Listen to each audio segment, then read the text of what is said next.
পুরো লড়াইটা নির্বাচনের জন্যই হয়েছে, গণতন্ত্রের জন্য হয়েছে। পুরো লড়াইটা প্রশাসনিক সংস্কারের জন্য হয়নি, কিন্তু দ্বিকক্ষ বিশিষ্ট নিয়ে আলোচনা হয়েছে।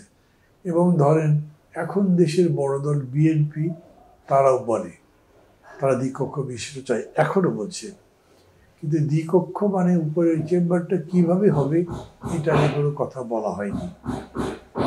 সরকারের পক্ষ থেকে যে প্রস্তাবটা করা হয়েছে যে এটা হবে আপনার সংখ্যানুপাতিক ভিত্তিতে, সংখ্যানুপাতিক পদ্ধতির ভোট আবার বিএনপি মানে না, ফলে এখানেও জটিলতা আছে। এই ব্যাপারে ধরেন আমি জানি ঐক্যবদ্ধ হবার খুব সম্ভাবনা নাই। জাতীয়তাবাদ নিয়ে বিতর্ক জিয়া রহমান সাহেব আসার পর থেকে শুরু হয়েছে। আমাদের বাংলাদেশের স্বাধীনতাটা হয়েছিল বাঙালি জাতীয়তাবাদের ভিত্তিতে।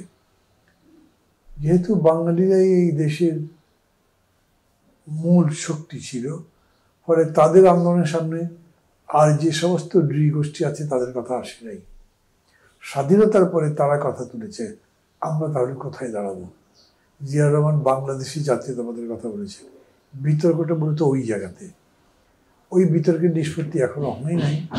মানে গণতন্ত্র ব্যক্তির স্বাধীনতা স্বীকার করে, তার মুক্তি, তার ব্যক্তি, তার স্ফূর্তি, তার বিকাশ সবগুলো স্বীকার করে। বিএনপির ব্যাপারে অভিযোগ করেই যাচ্ছে। এবং আমি বলি আওয়ামী লীগের বিএনপির ব্যাপারে অনেকগুলো অভিযোগ হয়তো করা যেত বা করা যায়, কিন্তু সবগুলোই সিদ্ধ কিনা সেটা একটা প্রশ্ন।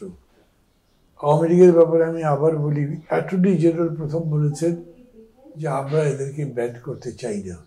তারও আগে 15ই আগস্টে কি হবে তার আগে সাখাওয়াত সাহেব ছিলেন হোমের অ্যাডভাইজার। উনি বলেছিলেন তাদেরকে সংগঠন করতে, সমাবেশ করতে তো আমরা মানা করিনি। এবং তারপরে বিক্ষোভ হয়েছিল, যার প্রেক্ষিতে সাখাওয়াত ভাইয়ের দায়িত্ব বদলে দেওয়া হলো। তো এটা সরকার করেছে। তখন পরের দিকে বিএনপি বা কিংবা পরের দিকে যখন সরকার তাদেরকে ব্যান করতে পারে বা এইসব কথাবার্তা হলো, তখন বিএনপি বলেছে যে আমরা সরকারি কোনো ঘোষণা দিয়ে ব্যান করার বিপক্ষে। এটা তো খারাপ কথা বলে নেই, জনগণ প্রত্যাখ্যান করবে, আপনাকে আইন করে ব্যান করতে হবে কেন? কাজে ব্যান করে দিলে সেটা যে খুবই অন্যায় হতো তা আমি বলছি না, কিন্তু এইরকম না যে এইটার মাধ্যমে ওরা আওয়ামী লীগের পৃষ্ঠপোষকতা করতে চাইল। দুটো ভুল প্রতিদ্বন্দ্বী দল একজন আরেকজনকে পৃষ্ঠপোষকতা করে, এটা কোনো প্রশ্ন হয় নাকি?